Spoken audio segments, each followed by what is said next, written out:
What's going on everyone? In this video I will show you how to fix Galaxy A56 Snapchat lag.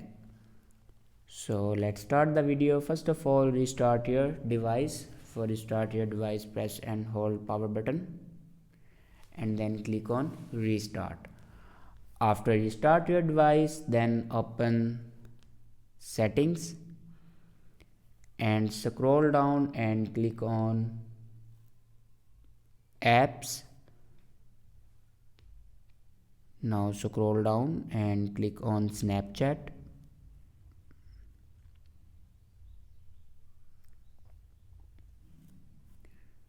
Now click on storage. Now here you can clear the cache memory of your Snapchat. After clear the cache memory of your Snapchat, then go back to the main page of your settings and click on device care. And here you can free up some space.